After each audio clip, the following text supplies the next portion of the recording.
Hi friends, మా వదిన అన్ని గారు వచ్చారని చెప్పాను కదా. చూడండి నా కోసం అయితే ఏమేమి తెచ్చారో. ఇది పిండోడియాల ముద్ద అంటారండి. చూసారా ఎంత బాగుందో, చాలా టేస్ట్గా ఉంది. ఇది మనం చారన్నంతో దేంతో తిన్నా, పప్పన్నంతో దేంతో తిన్నా చాలా టేస్ట్గా చాలా బాగుంటుంది. ఇంకా ఇవి చేగోడీలండి. అక్కడ లక్ష్మీపురంలో అనమాట. ఇవన్నీ ఫేమస్ అనమాట. జంతికలు, చేగడోలు, అప్పడాలు, వడియాలు ఇవన్నీ అనమాట. చాలా బాగుంటాయండి. టేస్ట్ అయితే సూపర్గా ఉంటుంది.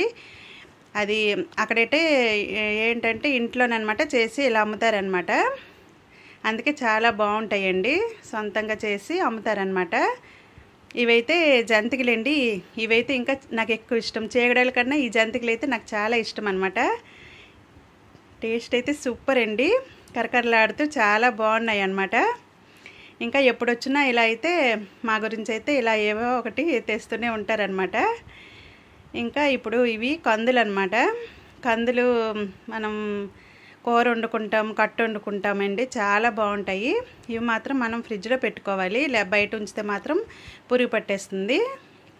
చూసారు కదా, చాలా బాగుంటాయండి. ఇది కూర చేసుకున్న, పొల్లకూర చేసుకుంటే కూడా సూపర్గా ఉంటుందండి. ఇందులో గుమ్మడొడియాలు అన్నీ వేసుకొని పొల్లకూర చేసుకుంటే చాలా బాగుంటాయి. ఇంకా ఇవన్నీ అనమాట ఆవకాయలు అనమాట. చూడండి 3 రకాలైతే నాకు ఆవకాయలు అయితే తెచ్చారనమాట. ఈ సంవత్సరం నేను ఆవకాయలే పెట్టలేదు. వీడియో కనుక నచ్చినట్టయితే లైక్ చేయండి.